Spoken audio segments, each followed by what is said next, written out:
Assalamualaikum warahmatullahi wabarakatuh. Selamat pagi, salam sejahtera bagi kita semua. Om Swastiastu, Namo Buddhaya, salam kebajikan. Perkenalkan, nama saya Naila Sintia Madea dari SMP Negeri 2 Gempol. Yang terhormat kepada Abi Hasbullah selaku Kepala Dinas Pendidikan dan Kebudayaan Kabupaten Pasuruan dan Bapak Ghazali selaku Ketua MGMP Kabupaten Pasuruan. Yang terhormat kepada Dewan Juri yang telah memberikan kesempatan untuk menyampaikan pidato saya yang bertema Bahasa Pemersatu Bangsa. Dan tak lupa teman-teman peserta yang saya banggakan. Puji syukur kehadirat Allah Subhanahu wa Ta'ala atas rahmatnya kepada kita, sehingga dapat hadir di tempat ini dalam keadaan sehat walafiat. Sholawat serta salam semoga tetap tercurahkan kepada Nabi Muhammad SAW.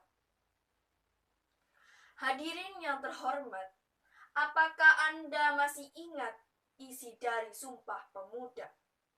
Sumpah Pemuda 1. Kami putra dan putri Indonesia mengaku bertumpah darah yang satu, tanah air Indonesia. 2.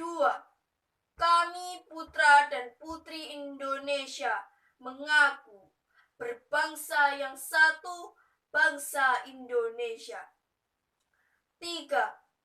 Kami putra dan putri Indonesia menjunjung bahasa persatuan, bahasa Indonesia.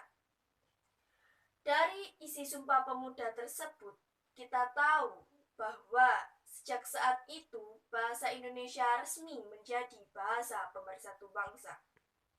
Mengingat bahwa Indonesia terdiri dari beragam suku dengan bahasa daerah yang berbeda-beda, maka dengan adanya bahasa Indonesia sebagai bahasa pemersatu bangsa dapat menjadi solusi terbaik dari perbedaan tersebut. Bahasa bisa dikatakan sebagai salah satu kebutuhan primer yang mempunyai peranan penting sebagai pengatur kelangsungan hidup, yaitu sebagai alat komunikasi yang diharapkan dengan adanya komunikasi yang baik dapat mewujudkan persatuan bangsa Indonesia. Bahasa juga bisa dikatakan sebagai senjata paling ampuh untuk membentengi diri dan negara dari ancaman disintegrasi.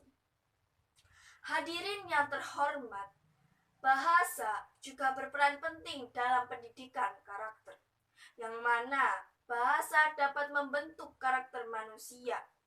Bahasa merupakan refleksi kepribadian, baik atau buruknya karakter seseorang tercermin dari cara orang tersebut ketika berbahasa.